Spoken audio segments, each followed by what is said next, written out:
Hello everyone, hope आप सभी अच्छे होंगे और आप सभी का स्वागत है हमारे यूट्यूब चैनल रियल नॉलेज दुनिया पर। हम लोग यूपीएससी सिविल सर्विस की कोर्सेज पॉलिटी की कर रहे हैं और इसमें हम लोग का लेक्चर नंबर टुडे आज जो है 5 है। हम लोग ने लेक्चर नंबर 4 तक ये देख लिया था कि किस तरह एम.एन. राय ने कॉन्स्टिट्यूएंसी असेंबली की डिमांड की थी।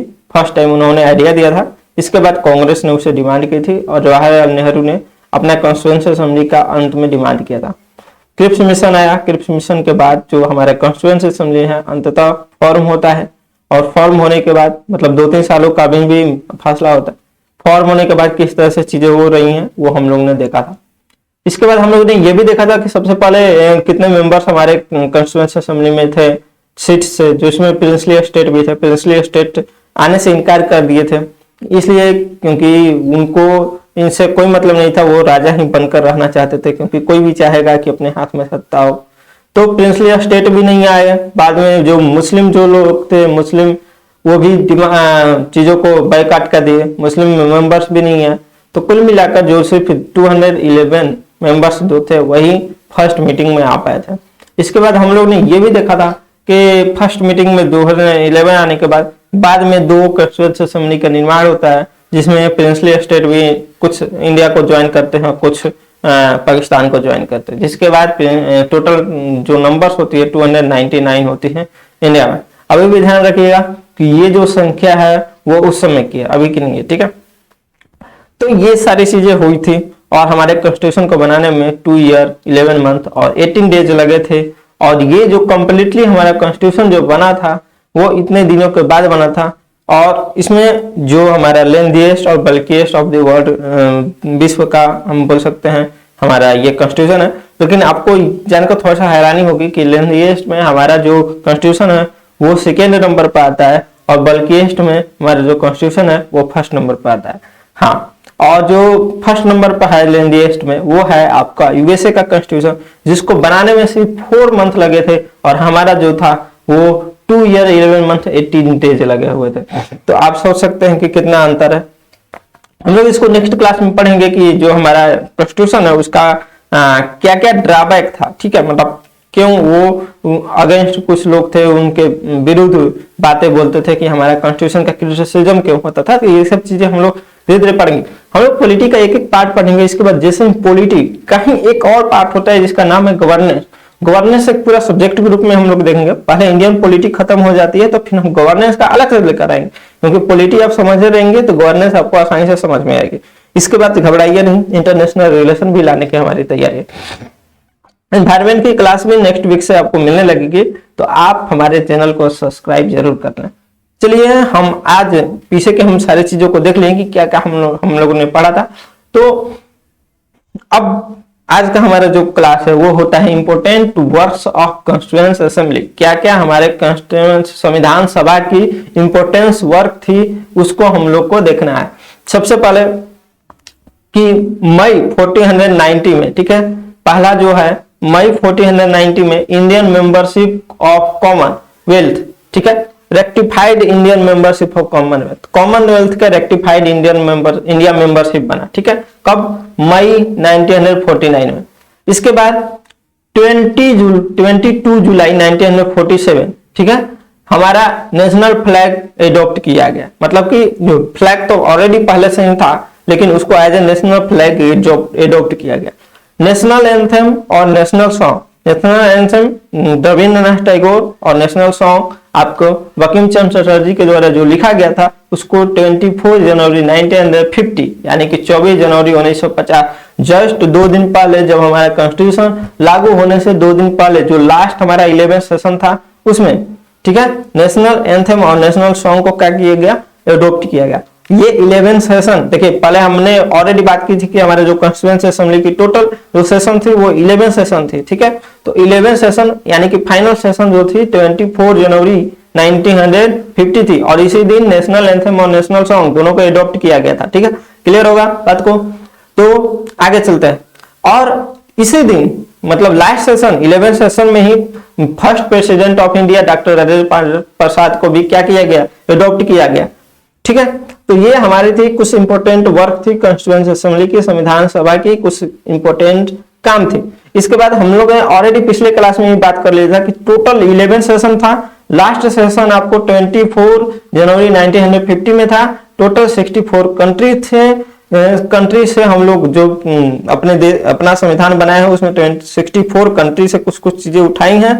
हमारा टोटल खर्चा, उस समय के खर्चा की बात हो रही है, आज के खर्चा की नहीं। समझिए कितना होता होगा, 64 लाख रुपीज था, ठीक है, उस समय की खर्चा, जिस समय $1 में 1 रुपया होता था, समझिए। और फर्स्ट जनरल जो इलेक्शन होता है वो 1951 से लेकर 52 में होता है। तो ये हमारी चीजें थी। अब एक चीज और, हमारे जो कॉन्स्टिट्यूएंसी असेंबली थी उसमें टोटल, ठीक है, 8 मेजर कमिटी थी, 8 बड़े बड़े कमिटी थे, ठीक है, और 15 माइनर कमेटी थी, ठीक है। तो आपको अधिकतम बुक में 30 माइनर कमेटी को जिक्र मिल जाएगा, 2 कमेटी के जिक्र नहीं मिलते हैं, तो इसमें घबराने की बात नहीं है। आप इतना जानिए कि आपको मेजर पर ध्यान देना है, माइनर पर नहीं ध्यान देना। माइनर पर बस ध्यान देना है कि 15 माइनर कमेटी से जिनका काम छोटे छोटे कुछ चीजों को जोड़ने के लिए थी और उनमें कम मेंबर थे, ठीक है, और 8 मेजर कमेटी थी। लेकिन 8 मेजर कमेटी को आपको जानना जरूरी है। तो हम लोग शुरू करते हैं जो 8 मेजर कमेटी थी उनके बारे में। देखिए, मैंने 8 मेजर कमेटी थी, तो आपको इस तरह से चीजों को दिखा, यहाँ पर लिखा हुआ है ताकि आप आसानी से चीजों को समझ पाए। देखिए, जो कमेटी एक पर्सन के द्वारा हेड किया जा रहा था, चेयर किया जा रहा था, चेयरमैन एक ही व्यक्ति था, ठीक है, उसको हमने एक जगह लिख लिया है। तो इसमें टेंशन वाली आपको बात नहीं करनी है, आपको समझ लेना है, जो हमने लिखा हुआ है उसको समझना है। देखिए, यूनियन पावर कमेटी, ठीक है, और यूनियन कॉन्स्टिट्यूशन कमेटी और स्टेट कमीशन कमेटी, ठीक है, state commission, union constitution committee और यूनियन पावर, ये 3 कमेटियां, ठीक है, किसके द्वारा चेयर किया जा रहा था, मतलब कि उसके जो हेड थे वो जवाहरलाल नेहरू थे।